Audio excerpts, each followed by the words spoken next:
오늘의 사연을 시작하겠습니다. 안녕하세요. 제가 잠깐 일 때문에 해외에 거주하게 되었던 적이 있습니다. 그때 있었던 일이고 저한테는 아직도 잊을 수가 없는 기억이에요. 제가 예전에 다녔던 회사는 규모가 그렇게 크지 않은 중소기업이었습니다. 그런데 회사에 문제가 조금 있던 회사였던 거예요. 저는 그런 것도 모르고 그냥 다니고 있었습니다. 어느 날 평소처럼 출근했는데 회사 문은 잠겨 있고 수많은 사람들이 저를 찾아와서 사장 어딨냐고 하면서 제 멱살 잡이까지 하는 겁니다. 알고 보니 사장은 투자금 명목으로 사람들한테 돈을 뜯어내다가 그 돈을 들고 해외로 날라버린 상태였어요. 뭐 다들 그렇겠지만 그렇게 예상치도 못하고 저는 실업자 신세가 되고 말았습니다. 회사가 월급도 많은 편이 아니었는데 심지어 투자자들이 투자금 뺏긴 것 마냥 저도 제 월급이 몇 달치가 밀려 있었거든요. 실업자가 된 것도 서러운데 돈까지 떼이고 이 얼굴 한번 본 적도 없는 투자자라는 사람들한테는 멱살 잡히고 욕까지 먹으니 정말 그 서러움이 어디 비할 곳이 없었어요. 제가 다녔던 회사가 이력서에 엄청난 경력이 되는 것도 아니고 그렇다고 제 스펙이 제가 원할 때 아무 때나 취업을 할 수 있고 회사를 골라서 들어갈 정도로 좋았던 게 아니었기 때문에 다시 취직을 하려 해도 참 난감하더군요. 평소처럼 구인 광고 사이트를 돌아다니면서 이 회사 저 회사 둘러보고 있었는데 미국에 있는 한 회사에서 올려놓은 구인 광고를 보게 되었습니다. 영어를 할 줄 모르니 여태 해외에 있는 회사는 관심도 가져본 적 없는데 그날따라 호기심 때문에 눌러보게 되었어요. 그런데 입사하면 초봉이 3천만 원 후반 되더군요. 눈이 돌아가는 X였습니다. 그때는 뭐 아무것도 모르니 비교할 수 있던 건 제가 먼저 다니던 회사밖에 없었어요. 둘 다 경력 없이 들어가는 회사인데 제가 다닌 회사가 주는 월급의 2배 정도를 주는 거였어요. 당연히 관심이 생기더라고요. 취업 조건의 영주권은 경우에 따라 도와줄 수 있고 독신자를 위한 전용 숙소도 마련이 되어 있다고 합니다. 결혼한 사람이라면 숙소는 마련해주지 못하지만 집세를 얼마 도와준다는 말도 적혀 있었어요. 이보다 더 좋은 조건이 어디 있겠나 싶었습니다. 그땐 진짜 아무것도 몰랐거든요. 그게 절대 좋은 조건이 아니라는 거요. 영주권은 과정에 필요한 모든 비용을 제가 내야 돼서 배보다 배꼽이 더 컸고 그 당시 한국 연봉에 비해 2배나 되는 금액이었지만 사실 미국에서는 최저시급이나 마찬가지였어요. 돈을 모을 수는 있었지만 정말 아끼고 또 아껴야만 했습니다. 아무튼 미국 가는데 준비했던 과정이나 이런 이야기들은 중요한 게 아니니 생략하겠습니다. 결국 제 스스로 미국에 갔다는 사실이 중요한 거죠. 그렇게 제 돈 주고 비행기표까지 사서 미국으로 떠났고 취직 준비하면서 계속 연락을 나누던 부장이라는 사람을 공항에서 만나게 되었습니다. 차 안에서 이런저런 이야기를 하는데 제일 궁금했던 게 저는 영어를 한마디도 못하는데 미국에 취업을 할 수가 있느냐 물었고 그 부장이라는 사람은 같은 나라 사람끼리 좋은 게 좋은 거 아니겠냐고 하면서 이 직장이 평생 직장을 해도 될 정도로 좋은 곳이라고 하면서 저에게 잘 왔다고 하더라고요. 사장님도 한국 분이시고 한국인들이 운영하는 회사니 어려울 거 없을 거라고 하면서요. 지금 생각해보면 다 한통속이라서 치가 떨리긴 하지만 결과적으로는 미국에서 그 여자를 만나게 되었으니 좋은 점도 안 좋은 점도 둘 다 있었던 것 같습니다. 저렇게 사람 좋은 척하는 건 대표가 조만간 전에 다니던 회사에서도 비슷하게 들었던 말이기 때문에 하나도 믿지도 않았어요. 하지만 어쨌든 저는 당장 돈도 필요하고 이미 바다 건너 미국까지 왔으니 무슨 일이든 열심히 해봐야겠다는 생각이었어요. 숙소도 제공해주고 하는데 한 3년만 고생하면 1억 근처는 모으지 않겠나 하는 생각으로 열심히 해보기로 했습니다. 물론 당했던 게 있어서 그 말을 100% 믿고 있던 건 아니지만 저금이 어느 정도 있으면 좋겠다라는 생각을 한 적이 있었어요. 그래서 그런지 숙소까지 제공해주겠다, 정말 식비 제외하고는 따로 돈 들 일도 없을 것 같은데 23년만 놔주거 수하고 거기서 돈이나 열심히 모아오면 1억 정도는 모아오겠지 라는 생각에 열심히 해보기로 했습니다. 첫날 출근을 했는데 뭐 그래도 나름 사무실도 갖춰놓고 제대로 된 회사인 것 같더라고요. 직원들 전부가 다 미국에 거주하는 교민들처럼 보였고 부장이라는 사람이 말한 대로 저 말고도 다른 몇몇은 영어를 전혀 할 줄 모르는 사람들이 있었습니다. 그런데 그중 한 명이 격리 일을 하고 있는 여자였어요. 저보다 살짝 나이가 많아 보이긴 했는데 그렇다고 엄청 많은 게 아니고 제 또래 정도 돼 보였습니다. 그런데 또 우스운 것이 그 작은 집단에서도 편가르기를 하겠다고 그 회사 안에서도 영어를 할 줄 아는 사람들과 못하는 사람들끼리 파벌이 나누어진 상태더라고요.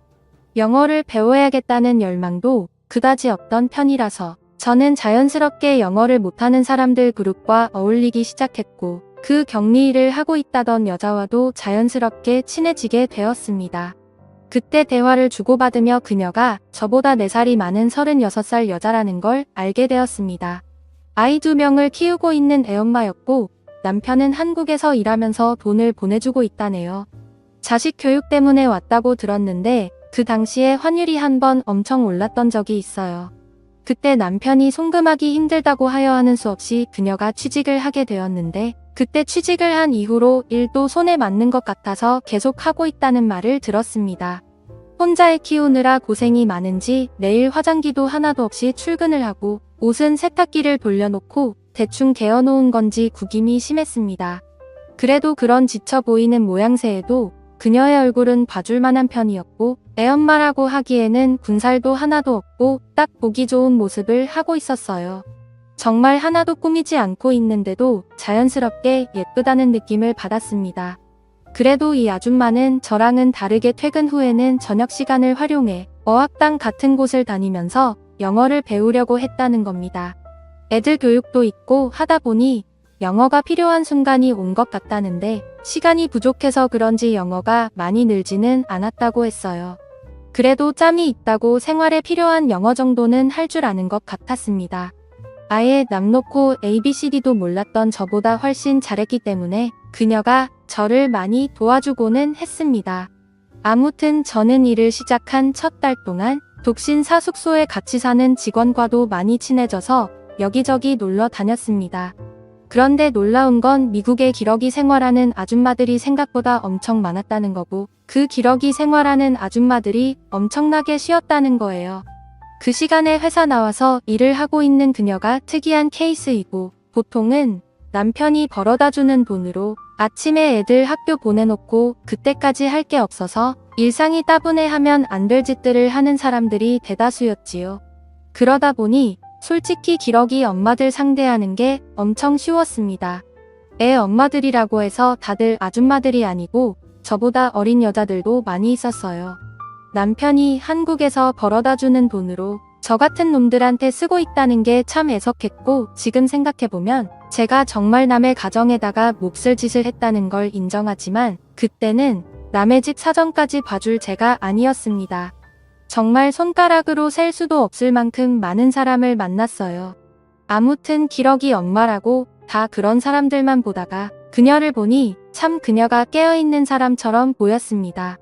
한국에서도 원래 비슷한 일을 했어서 어려울 게 없다면서 낮에는 일하고 밤에는 공부하고 참 멋진 사람이었지요.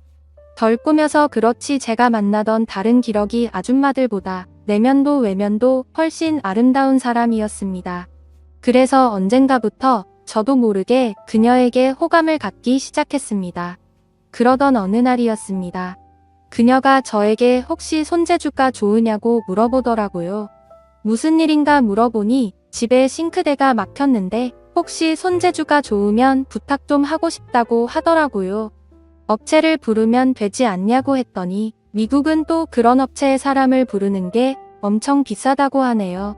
그래서 부담스럽다고 알아보니까 할 줄 아는 사람들은 사람을 안 부르고 한다던데 해서 혹시 제가 할 줄 아는지 물어본 거라네요.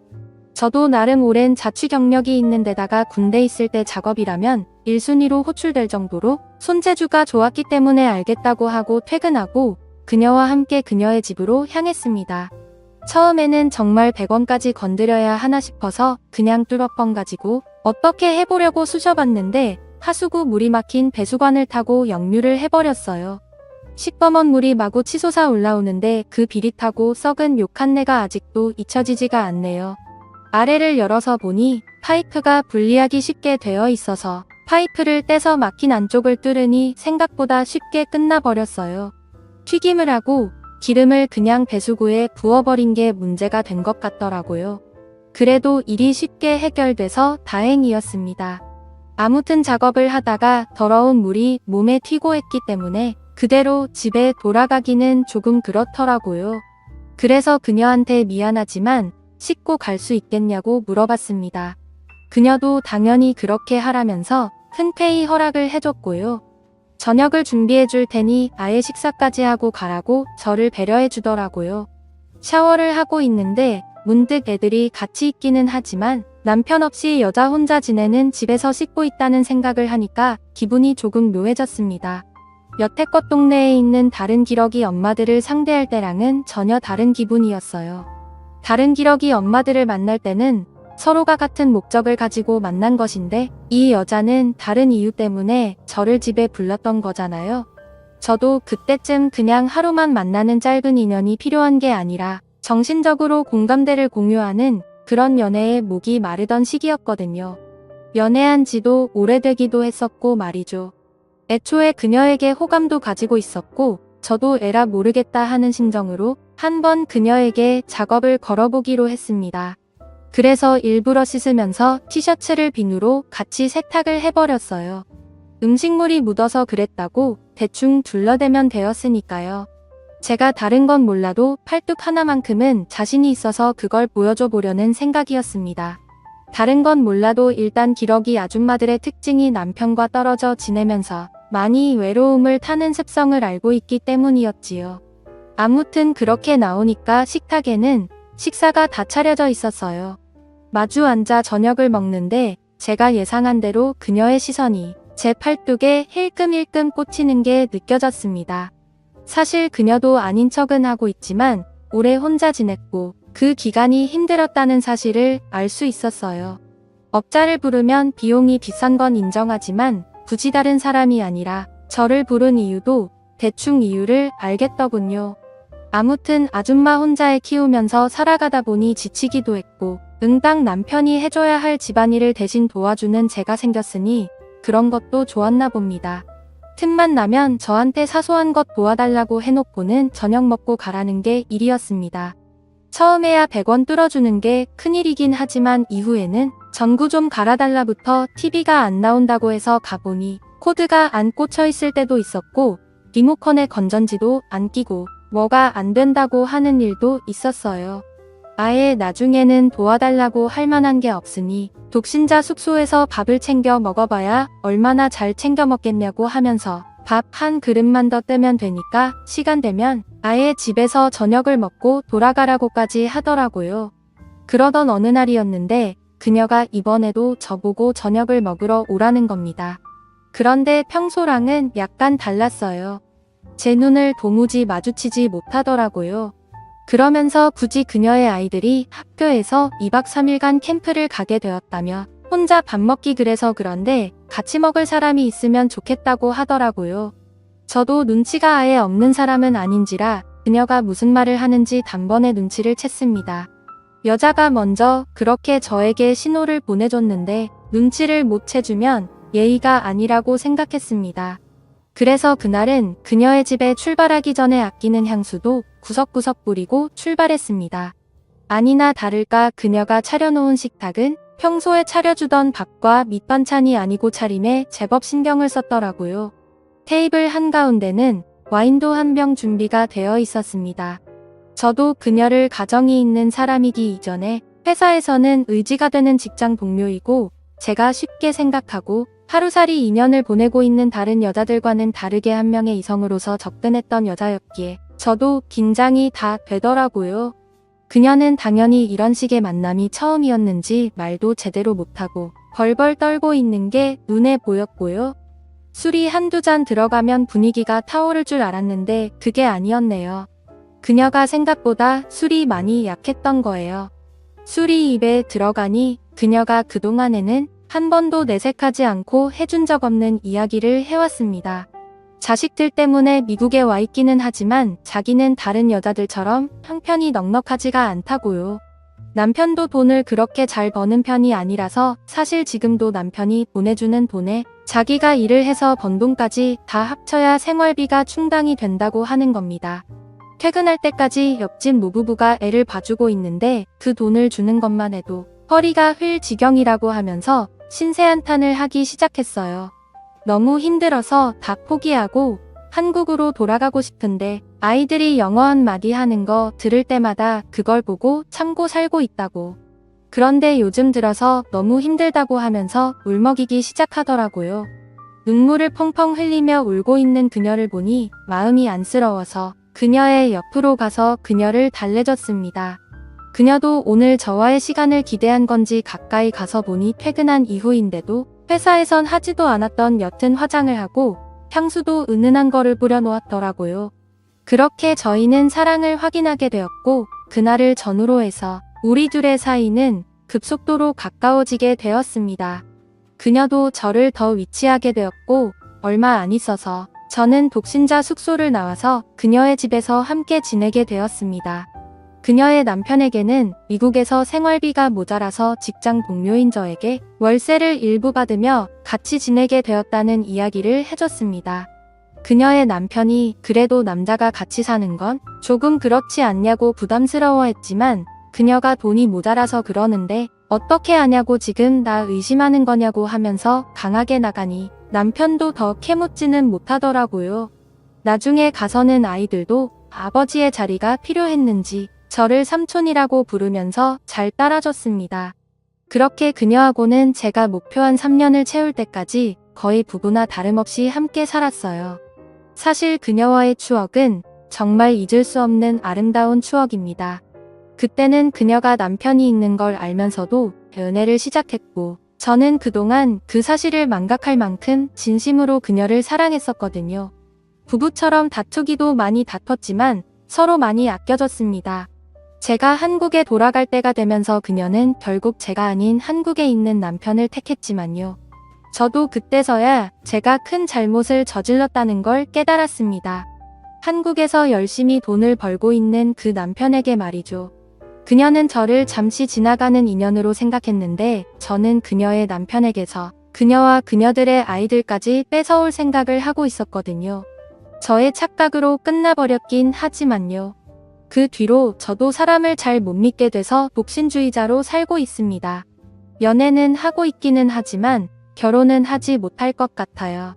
앞으로도 평생 쭉 저 혼자 살겠죠. 하지만 이해합니다. 이건 다 제가 지은 죄이자 지난 날에 대한 업보라고 생각하려고요.